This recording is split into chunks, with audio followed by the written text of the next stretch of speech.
మీరిక్కడేం చేస్తున్నారు? నాకు తెలీదు కర్ణ.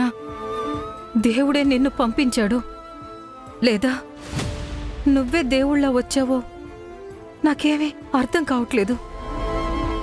ఇప్పుడు నువ్వు కనిపించకపోయుంటే నా పరిస్థితి ఏమై ఉండేది? తలుచుకుంటేనే భయంగా ఉంది. భయమా?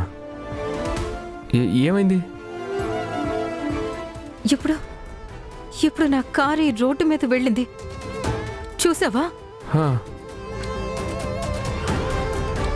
వాళ్ళెవరో ఏంటో నాకేమీ తెలీదు. నన్ను అడ్డగించి బెదిరించి కారు తీసుకుని వెళ్ళిపోయారు. ప్రాణం మీద భయంతో నాకు మాటే రాలేదు కర్ణ. మిమ్మల్ని అటాక్ చేశారా? అయితే ఎవరు వాళ్ళు? మీకేం కాలేదు కదా? Are you all right? Karna, ఏమన్నావు నువ్వు? మిమ్మల్ని కూడా అటాక్ చేశారా అని అడిగావా? అలా అంటే వాళ్ళు వేరే ఎవరి మీదైనా కూడా? లేదు, ఏం లేదు, జస్ట్ అడిగానంతే. మీరెక్కడికి బయలుదేరారు? నా తలరాత చూడు. మెడికల్ క్యాంప్ ఇక్కడుంది అంటే వచ్చాను. నాకేం తెలుసు ఇలా జరుగుతుంది అని? నా ఫ్రెండ్కి కాల్ చేశాను. కార్ సర్చ్ చేయాలి ముందు. అదంతా నేను హ్యాండిల్ చేస్తాను, నువ్వు వెళ్ళు. లేదు, ఇట్స్ ఓకే. మీరు నాతో రండి. నాని వాళ్ళు ఇక్కడే ఉన్నారు. అవునా? సరే అయితే.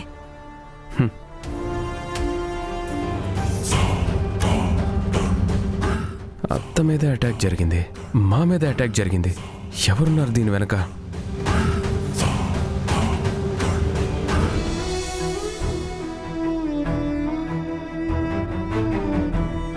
అక్క కూర్చో. నీ నొప్పి నీకు కనిపించట్లేదన్నంత మాత్రాన నీకు నొప్పి లేదని కాదు. నాకేం కాలేదు. నాకు పాపం కర్ణ గురించి టెన్షన్గా ఉంది.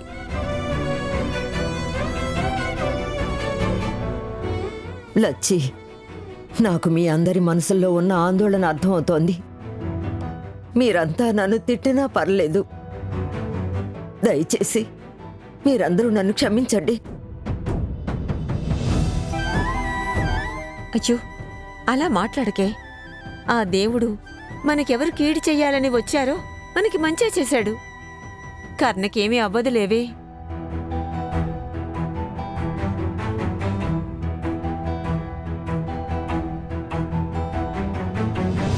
అత్తయ్య, కర్ణ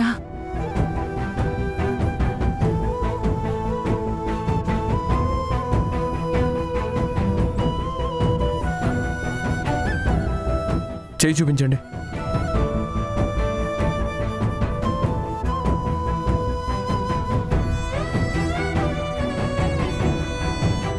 ఏం కాలేదు. మీ స్టూడెంట్ సరిగ్గానే బ్యాండెడ్ వేసింది.